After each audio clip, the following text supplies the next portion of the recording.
que le monde est sauvé par leur foi, sont sauvés, c'est que la proposition du salut en Jésus-Christ, elle est offerte à un peuple et que nous avons à vivre ça collectivement.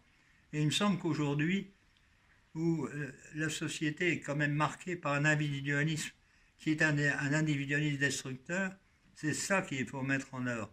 C'est que c'est une collectivité, mais non pas une collectivité qui est organisée d'en haut, mais une collectivité, prenons le vrai mot, communauté. Et la vie chrétienne, qui utilise ce mot communauté locale, communauté régionale, communauté nationale, nous annonce quelque chose. Et qu'est-ce que c'est qu'une communauté? C'est en effet un groupe qui est constitué par des volontaires qui se rassemblent dans un but commun, le sens commun.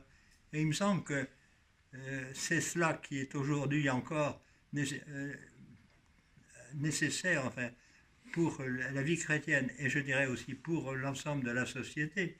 C'est mettre en évidence que comment on peut concilier l'individualité, on pourrait dire la personnalité, les convictions personnelles, et le travail en commun. Et que c'est ça qui est l'enjeu dans la vie de l'Église, et a fortiori dans la vie chrétienne, et plus précisément dans les œuvres qui sont cornaquées par les jésuites. Alors que pour nous jésuites, nous avons quand même un petit, comment dire, un penchant un peu excessif parfois sur une autorité d'en haut. Alors que quand on regarde la façon dont la compagnie s'est structurée, elle a d'abord été un groupe de jeunes, un groupe d'étudiants qui avaient été tous séduits par la démarche que leur collègue Inigo de Loyola faisait à l'égard de sa vie chrétienne. Et ils se sont retrouvés. Et ils ont d'abord vécu ça en groupe. Et puis finalement, quand ils ont décidé de se disperser pour répondre aux besoins de l'Église, c'est à ce moment-là qu'ils se sont dit, il faut peut-être qu'on délègue à l'un de nous le leadership, je dirais plutôt le pilotage, parce que c'est rien de plus que ça. Et ce qui est très intéressant, c'est que dans la compagnie a refusé la hiérarchie, nos supérieurs, même les provinciaux, même le père général, n'a pas un degré d'ordination supérieure. Il n'est pas évêque. Il n'a même pas le caractère épiscopal que l'abbé du monastère. Il est un parmi d'autres, mais avec cette charge de faire marcher le groupe.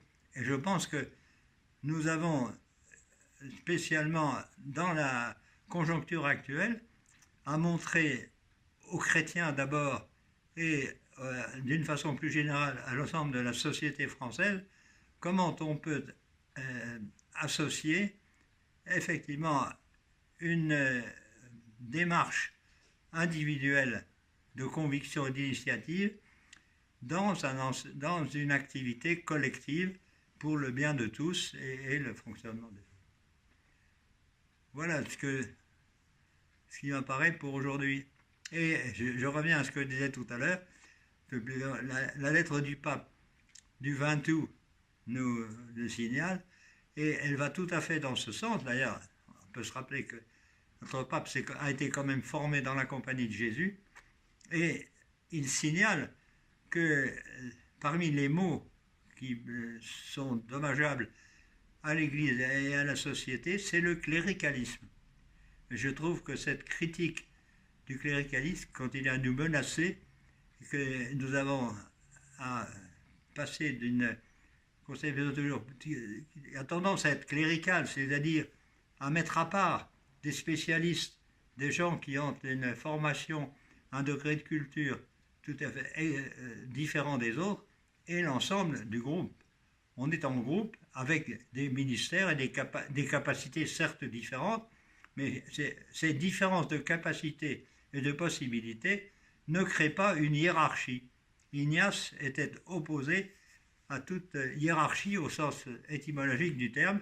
C'est pour ça que nos supérieurs ne sont pas comme les évêques ou comme les abbés des abbayes ordonnés dans un degré d'ordination particulier.